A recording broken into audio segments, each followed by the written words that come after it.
Este es un canal que se especializa en historia, pero creo que no puedo evitar hablar de lo que está pasando ahorita en Rusia y Ucrania. Hola, yo soy Depi y hoy hablamos de historia muy reciente.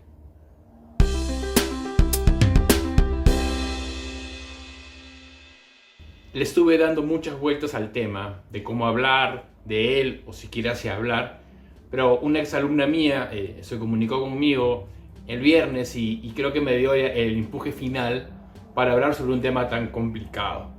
En verdad, como dije en la introducción, he tratado de siempre hablar del pasado, lo más lejano a veces posible, para evitar la política que se quede muy en el presentismo, pero es inevitable. Estoy grabando este video hoy mismo, 28 de febrero, el que va a salir, y digo la fecha porque cada día, cada hora, la información cambia. Otra cosa que quiero decir es que este video va a parecer quizá muy prorruso, y lo estoy haciendo así a propósito, no porque yo sea prorruso, sino porque casi toda la información que van a escuchar es del lado, digamos, pro-ucraniano. Y quizás es más importante que vean un poquito de la otra parte para que puedan formar una idea más completa de lo que está pasando en este conflicto. Ucrania, como país independiente con ese nombre, es muy reciente. En verdad, una república llamada Ucrania recién comienza a existir en 1918, acabada la Primera Guerra Mundial, y por 2 años, entre el 18 y el 20, existe la República Ucraniana que luego es absorbida, conquistada por la Unión Soviética. Evidentemente, el pueblo ucraniano, con su idioma, con sus tradiciones, existe por lo menos 1000 años. Es más, como dije en el video de los vikingos, el origen al menos de las élites rusas, viene de Kiev, de los pueblos rus de Kiev, que eran nórdicos que venían de Suecia, los Ruotsi, y de ahí viene el nombre de Rusia. Es más, en algunos textos lingüísticos al idioma ruso se le llama gran ruso y al ucraniano se le llama pequeño ruso. No por cuestión de tamaños de importancia, simplemente quizá por tamaño geográfico de los países, ¿no?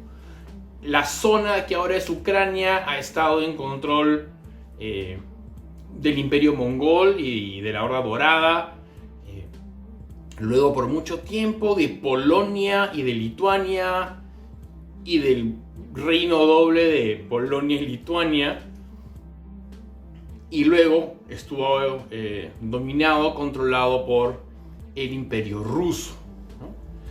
El idioma ucraniano se parece mucho al bielorruso. Bielorruso es un país que está al norte de Ucrania.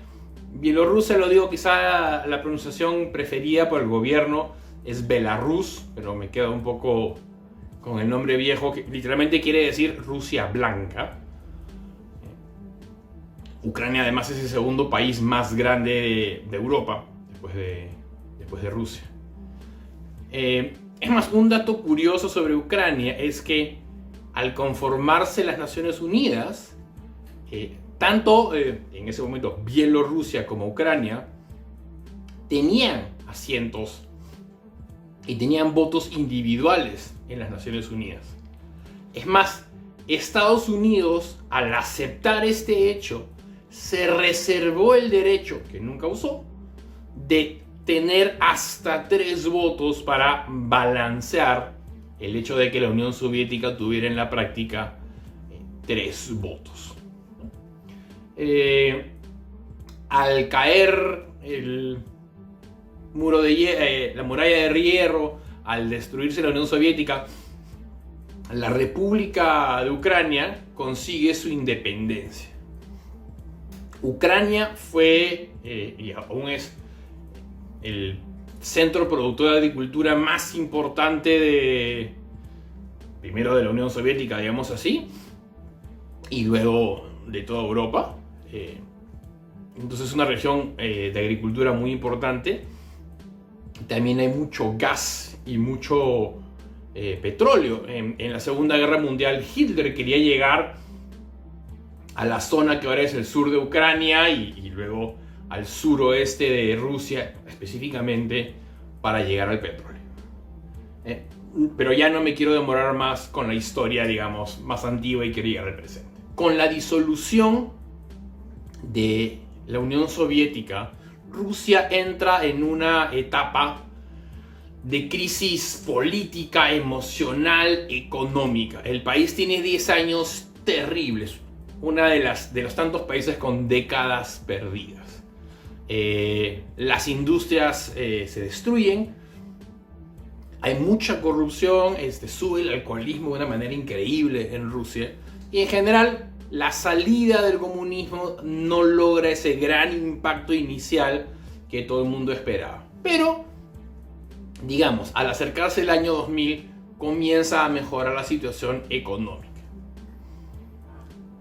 Al pasar esto, también comienza a suceder otra cosa. El Pacto de Varsovia, que era un pacto defensivo entre países del eje soviético, deja de existir, pero su contraparte, que era la OTAN, la Organización del Tratado del Atlántico Norte, sigue existiendo. Y en verdad, una vez caída la Unión Soviética, el único enemigo que tiene la OTAN real es Rusia. De a poquitos, muchos países que habían sido afectados por las invasiones o el dominio soviético comienzan a unirse a la OTAN. Polonia, República Checa, Hungría.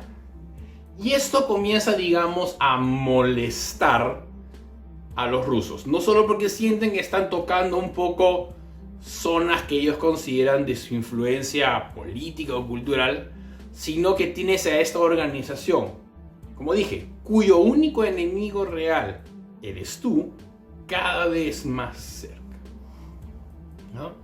Cuando las repúblicas bálticas, Letonia, Lituania y Estonia, se convierten en miembros de la OTAN, pasa por primera vez que la OTAN tiene frontera con Rusia. Pero estos son países pequeños. Debo aclarar una cosa. De todas las cosas que es OTAN, la más importante es esto. Es una alianza defensiva, ¿no? Un ataque a uno es un ataque a todos. Y por mucho tiempo hubo este miedo del gobierno ruso, de los distintos gobiernos rusos, de qué pasa si Bielorrusia, si Ucrania, países mucho más grandes y que tienen mucha conexión ya histórica con Rusia, se vuelven de la OTAN. Y los gobiernos rusos solicitaron repetidamente que haya estos estados, Bielorrusia, Ucrania, y si es posible más, entre ellos y la OTAN, para evitar este contacto. Como lo digo, esto suena demasiado prorruso, y lo estoy haciendo a propósito, pero también hay que ver ese lado de la historia. ¿Cómo se sentiría cualquier país si una alianza que existe básicamente para defenderse de ti decide tomar más y más países y ahora está en contacto contigo? ¿Qué sentiría Estados Unidos si China tiene una alianza con México, una alianza defensiva, y China comienza a poner tanques en la frontera con Estados Unidos? No es una excusa, cada país es independiente. Uno puede decir Ucrania soberanamente, porque es un país soberano, tiene el derecho, totalmente respetable, de decidir con quiénes se alía o con quiénes no. Pero también la OTAN, no sé si Ucrania, pero la OTAN tiene que ver esta gran visión de me conviene esta pelea, no puede haber otra manera de proteger a Ucrania de una invasión rusa sin que la manera que yo lo quiero proteger la promueva.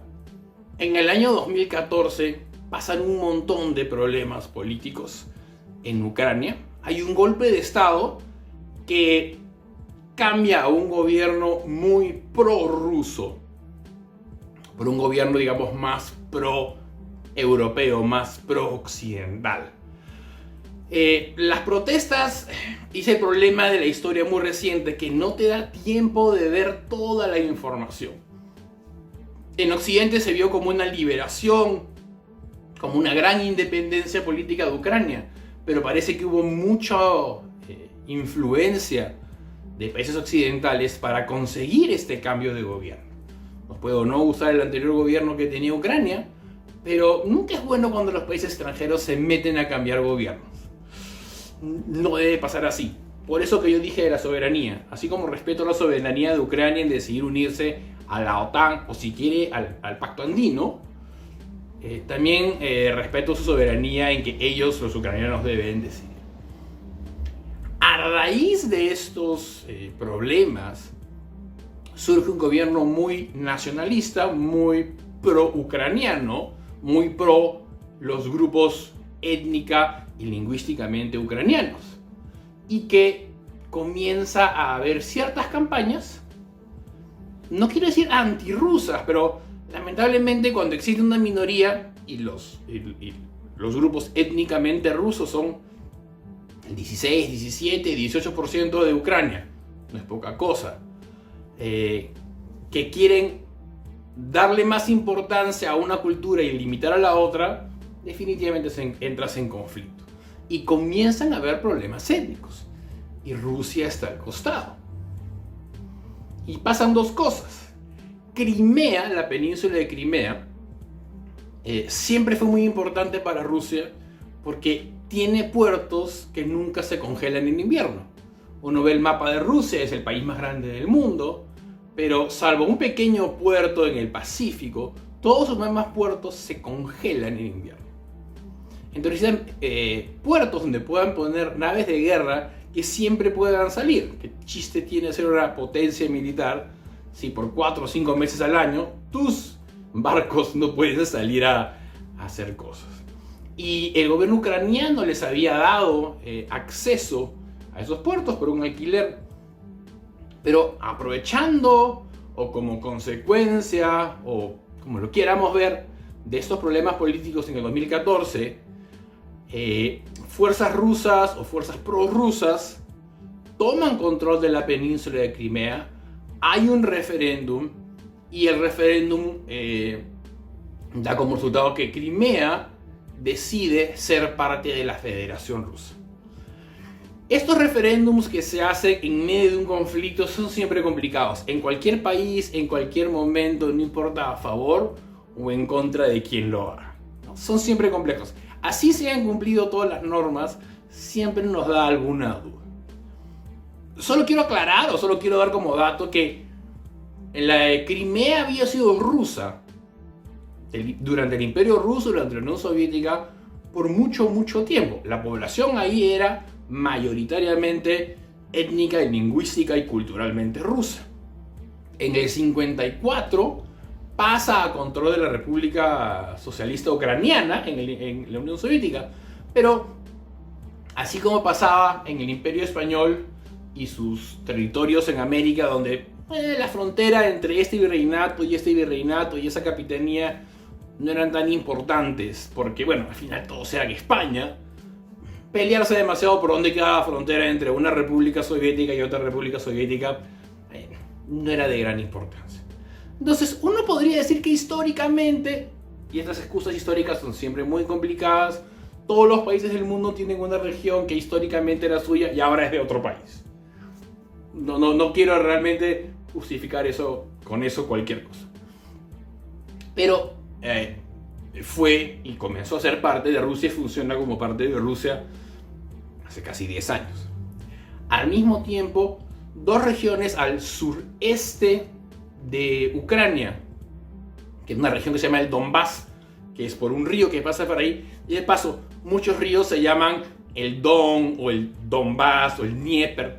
Don o DN en ruso, en la raíz quiere decir río, dicho de paso. Además, el río Don casi significa el río. Dos regiones declaran su secesión, su semi-independencia. Donetsk y Luhansk. Toman, dicho de paso, estos nuevos países no reconocidos el nombre de la región ucraniana en la que están, a pesar de que controlan, digamos, la tercera parte de la región. Yo ha habido casi constantemente enfrentamiento, según lo quieramos ver, una revolución independentista o una guerra civil, ya han habido muchos muertos, ha habido por parte del gobierno ucraniano cierta supresión del idioma ruso. Se ha querido prohibir la enseñanza en ruso en escuelas secundarias, incluso en lugares donde el ruso es idioma mayoritario, en el este, en el sur. Incluso Kiev, la capital, es muy multiétnica. Eso es muy común en la historia europea. Los países tienen historias de haber sido parte de un país, de otro país, de una cultura, otra cultura. Al norte de Italia hay gente que habla, al norte de Italia, pero de hecho hay gente cuyo idioma materno es el alemán. Tuve una compañera de trabajo que era así, alemana de nombre, alemana de cultura, alemana de idioma, pero italiana como lápiz. Hace unos días, sobre estas repúblicas independentistas, el gobierno ruso dijo: vamos a reconocer su independencia con los límites que dice su constitución. La constitución de estos países dice que se declaren independientes no con el territorio que tienen controlado en ese momento, sino con toda la región original de Ucrania. Y esta es la excusa final, o la razón final, según se quiera ver, del apoyo ruso. Lo que Rusia dice como razón o como excusa es: estamos apoyando a estas repúblicas que nos han pedido ayuda contra un gobierno que los está matando, los está masacrando. Como digo, siempre es bien complicado meterse en las luchas internas con países poderosos, ¿no?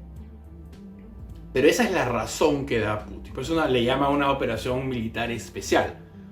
En teoría, su objetivo es eliminar la capacidad de Ucrania de atacar a estas repúblicas que le han pedido ayuda. Ya queda de ustedes creer si ese es el objetivo final o no. Pero, ¿qué es lo que lanza a Rusia este ataque tan fuera de lugar, tan poco provocado? Es el deseo de este gobierno, o estos gobiernos de 2014, muy pro-occidentales, de poner a Ucrania como parte de la OTAN. Y para el sentimiento nacional o nacionalista ruso, eso es, y yo creo que es lo que es además. Es no sé si es un insulto, pero es un enfrentamiento. Es poner a esta asociación, básicamente, OTAN quiere decir Asociación de Enemigos de Rusia, un país al costado. Y sabiendo cómo es Rusia, sabiendo cómo es su presidente, se les ha provocado. Uno puede decir, bueno, ¿qué queda con el deseo de los ucranianos? ¿No pueden hacer ellos lo que quieran? Sí, pueden hacer lo que quieran. Pueden hacer lo que quieras. Pero lamentablemente, cuando tú pudiste ser un estado, lo que en inglés se llama un buffer state, un estado intermedio entre dos potencias, Ucrania se la jugó todo al occidente y ahora se ha convertido en una moneda de cambio entre ellos, ¿no? Porque ahora que las personas están poniendo la bandera de Ucrania y todo esto, ¿cuánto nos importa de verdad Ucrania? Y es más un odio real, muy basado, inteligente, contra Rusia. Entonces, como digo, hay mucho de esto, ¿no? De ir presionando a un país de mucha historia, que viene recuperándose de la humillación de la caída del Imperio Soviético y de alguna manera del Imperio Ruso. No es excusa, pero esa es la razón. Hay que entender cómo piensan los países, así estén totalmente equivocados. Si no entendemos cómo piensa un país y cómo piensan sus líderes, no podemos darle respuesta a sus deseos. Aunque sea para decir que están mal, tenemos que entenderlo, y ese es el deseo, ¿no? Los rusos, o muchos rusos, han visto la entrada de Ucrania a la OTAN básicamente como un insulto a ellos.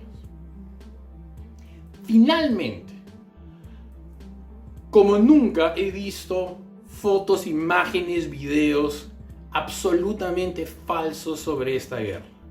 Hubo una noticia sobre una reina de belleza que se había unido al ejército, pero el arma que ella tiene es básicamente un arma airsoft, casi una pistola de Nerf, ni siquiera una pistola de paintball, ¿no? El fantasma de Kiev que derribó no sé cuántos aviones no existe. Los soldados de esa isla que le dijeron a los rusos váyanse a la M, bueno, no están muertos, son prisioneros de guerra. No es lo más bonito del mundo, pero no están muertos. Y en verdad, a veces uno ve una imagen, estos son helicópteros ucranianos yendo al combate. ¿Son ucranianos? ¿Están yendo de dónde a dónde? ¿Cuándo fue esa imagen?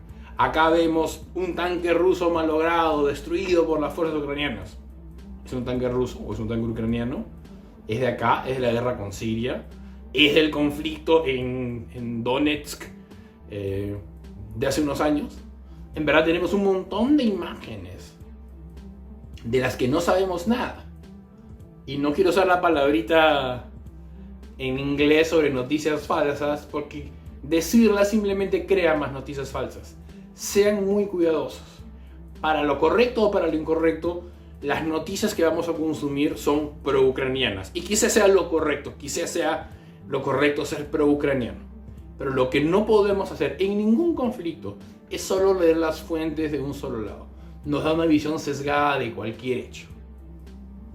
Leamos un poco, entendamos un poco el porqué para poder dar respuesta correcta a los deseos, incluso si es para oponernos de la misma manera o quizá con mayor fuerza. Porque cuando Hitler, y no quiero comparar a Putin con Hitler, es una comparación tonta, comparar casi a cualquier ser humano con Hitler. Si no eres Stalin o Mao o Pol Pot, compararte con Hitler en verdad es una estupidez. Pero, por ejemplo, cuando Hitler dice, no, quieren ir a todos los alemanes en Alemania, era evidente que eso era lo que decía y había que entender, eso es lo que dice. La cosa es, hay que creerle que eso es lo que quiere. No, no quiere eso, quiere todo. Si Putin dice, si Rusia dice, no quiero tener a la OTAN al costado, quiero que haya una zona intermedia, quiero evitar el conflicto, quiero tener un enemigo al frente, quizás sea lo que sucede, lo que necesita, quizás sea lo que queremos. ¿Qué hacemos con estas repúblicas que no quieren estar en Ucrania, que se sienten oprimidas? Son como Sudán del Sur, que se independizó de Sudán por problemas étnicos internos. La historia es muy compleja y por eso me encanta estudiarla. Y la historia reciente es aún más compleja, porque está pasando. Cada día sabemos más, cada día aprendemos más. Quizá en 20, 30 años, cuando este canal tenga 10.000 videos, sepamos más de cómo pasó todo esto, qué pasó, cuáles son las consecuencias, ¿no?, de lo que está pasando. Este es un video, yo me encuentro un poco enredado y que no soy el mejor que he hecho, pero en verdad tenía que hablar del tema. Pero igual que les haya gustado, que les dé otra visión o una visión más amplia del tema. Como siempre, por favor, suscríbanse, comenten, campanita y nos vemos la próxima semana. Muchas gracias.